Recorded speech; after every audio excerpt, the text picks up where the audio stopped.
Free Audio Library.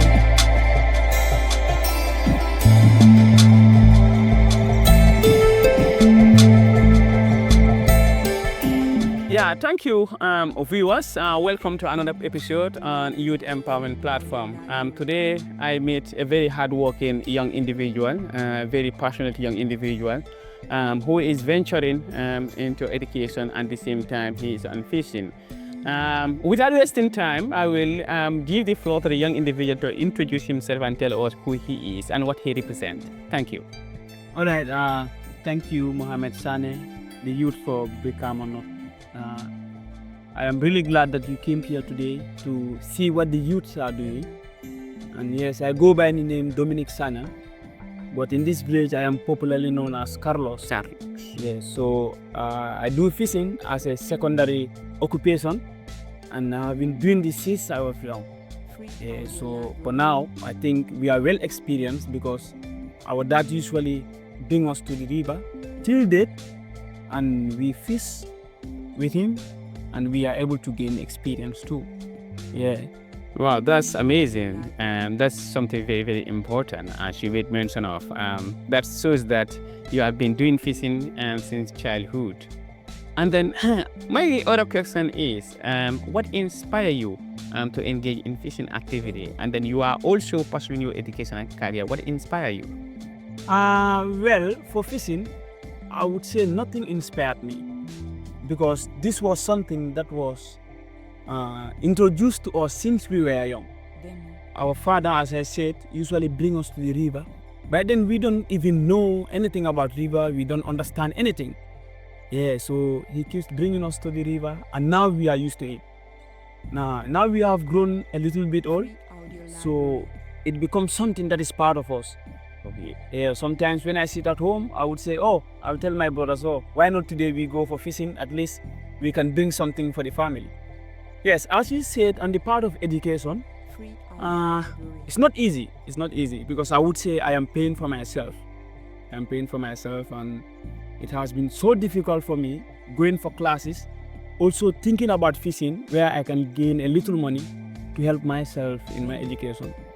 Yeah, as you know, sometimes in these tertiary institutions, it is very difficult to have the tuition fee, especially if you are paying for yourself. So it has been something very difficult. But also, I do love fishing, as you can see. This is where I am since I was young. This is where I used to come. This is where I am still coming. So I'm really happy to be here. Yeah. Wow. Interesting indeed. Interesting indeed.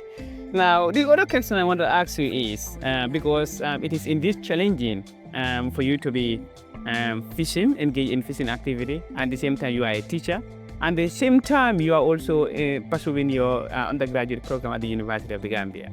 Now, my question is, what challenges, how do you cope with that challenge? You are fishing, a teacher, and at the same time a university student. How do you able to manage with those challenges? Well, I would say it's a great challenge for me though. Yeah, because for the teaching part, I have been to the Gambia College, but I have not yet been to the system that's teaching. But right now I am pursuing my undergraduate. So I think here the most challenge is between me pursuing my undergraduate and paying for myself, then coming for fishing. You understand? So this has been a problem for me. Sometimes I can be in the class, in fact, and I'll be thinking next semester, how would I pay my tuition fee? You understand? So sometimes it is very difficult for me, in fact, to study, because this is where I come, this is where I catch fish, then sell fish, and help myself. So this has been a great challenge for me. Yes. Also, I would say the other challenges are my fishing net. Right now it has a problem. That is why I was not able to bring it here. Okay. Yeah, because it has a problem. So my father is at home, my dad, a very good man for that matter. I think he's mending the net for now. Yeah, so maybe if he's done with that, we will come here and continue our fishing. As you can also see, the boat, it has a problem. Keno, others call it keno. It has a problem. So you see, water is getting in everywhere. There are holes. So this is also another challenge. Thinking of how would I have a new boat, also how would I have a new net. It's a challenge for me. So sometimes I think about that, and it disturbs me a lot. Yeah. Wow. Interesting indeed. challenges are things that are inevitable in life, and that you made mention of in various challenges that really affect you as far as your education is concerned, and at the same time your teaching. Yeah, and in what ways does this season adventure help you in your educational career? In what ways? But that's a very good question. It is helping me a lot, especially in the financial part. If I sell fish, I have some money, I keep it rather. When it's time to pay my tuition fee, the money that I kept, that is the money I used to pay my tuition fee. So it is helping me in that way. Also, in the family, sometimes when we come for fishing, we do not need to go. We do not need to go at the market to buy fish. What we just need to do is to take some fresh fish from the new catches of fish, then we cook them and we enjoy as a family. As a family. Understand? Yeah, so that is some of the ways they are helping me. That's interesting indeed. Yeah. Yeah. People think that Gambians can't fish, can't be fishermen. And then how do you think you'll be able to change the narrative? Because people think that if you are an educationist, you don't need to engage in fishing activity. What message do you have for those individuals? I'm telling them, as youths, it is very important for us to engage in things, and we do not need to wait for the government come and do other things for us. As a youth, you should be able to learn skills, bring initiatives that will help you and help the country. Yeah. So this fishing, I am doing it now, but it's not like I just want to do it for the sake of doing it. I want to help people, especially the people in this place. As I said, I've been fishing since I was young, more than 15 years. I'm fishing here. So I have been helping the villagers here with fishes, you understand. So I would say, let the young people find skills that they can do, and let them continue to work hard, and everything will be better. And also, you said some people say the Gambian can fish. Yeah, I would say perhaps it's true, because if we can see practically what we can see, lot of fishermen in the Gambia are Senegalese. Senegalese, absolutely. So to say Gambians can fish, I think it got some sense in it. Yeah, it got some sense. But for us, we have been doing this since we were young. Our dad teaches us, and he's a Gambian. So I can say some Gambians can fish. Some Gambians can fish. I think you all heard from here. Some Gambians can fish. Very good. Now, your this fishing journey, how do you think it makes impacts on the life of other young individuals who are looking up to you? What impact does it has on them? I think the impact has been positive. Okay. Because sometimes I met other young individuals like me. They would tell me, Carlos, can you take us for fishing today? You want to go to fish? For fishing, rather. So I would tell them, yes, if you have the time, let's go together and fish. And some of them have been coming with me here and we fish. Yeah, so I think that is a motivation to them. Yeah, they are motivated that they see me. In fact, I would say this. Some of them usually call me the workers. Yeah. At that game, I do have that name. Absolutely. So that is because, the kind of fish that we catch here is tilapia. Tilapia fish. That's how here, tilapia.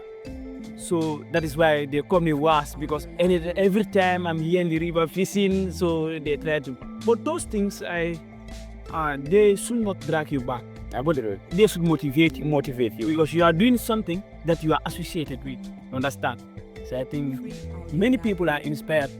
From my younger brother, from the last one to the elder brother, the first one, all of them have been to fishing. Understand? Okay, very good. Yeah, the penultimate question, where do you see yourself in the future? Will you combine all the two roles, fishing and education, or you want to focus on what aspect? Where do you see yourself? As I said, this is something that I want to do. It's a passion. It's a passion. And something that is a passion, I will not give up on it like that. So I want to become like one of the greatest fishermen in the Gambia. It's a passion. It's a passion. Yeah, and also on my education part, I also want to be a person who is well enlightened. You understand? So sometimes people think if you are a fisherman, you are uneducated, you are low class. But I'm telling you, right now fishing is helping me more than education. Wow, wow, wow. I'm gaining something here, I'm spending it on education. But perhaps in the future, God knows. Yeah, but for now, I think I appreciate these two occupations, and I am seeing myself as a person who will develop later. Wow, that's amazing. Yeah, and then you are even contributing to national development because most of times Gambians, the food that they normally eat, most of the time when they are cooking, they normally use fishes. And then whenever we don't have fish in the market, there's a problem. And then I really think that you are really contributing as far as national development is concerned. Yeah, the last question is, what final advice do you have for young people who are watching you out there? What final advice do you have for them? As usual, I think I said a bit of it here. What I would say is, do not hold on to one occupation. It's good to have different skills. These skills will help you to develop yourself. And this idea of waiting for the employment, we know government cannot employ Everybody. That one is clear. So it is good sometimes to create room, That means you have to be innovative. You have to be innovative. Exactly. Employment is very important.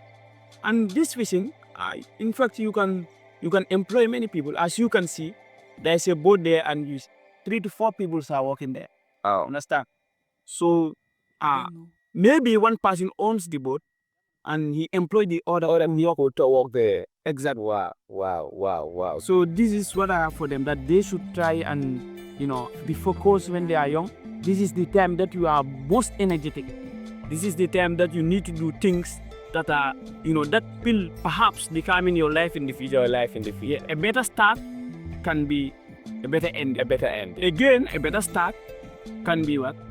A poor ending.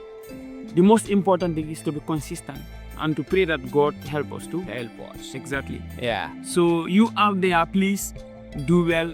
Keep it up. You will make it one day. You will make it one day. That is from Dominic Silent. You will make it one day. Just focus, believe in yourself, work extremely hard, and then you will make it one day, no matter what happens. Yeah, thank you, viewers. This is the end of the episode. As we all heard from the young fisherman, he is lobbying for help. Let's try and help support him and empower him. He's a passionate young individual who is engaging in fish production. Let's support this individual. Let's empower our young individuals so that they can achieve their aims. Please try, support, and then follow and like the Youth Empowerment Platform, where you will have series of interviews where we be young individual, passionate with the youth who are doing amazing work as far as their life is concerned. Thank you.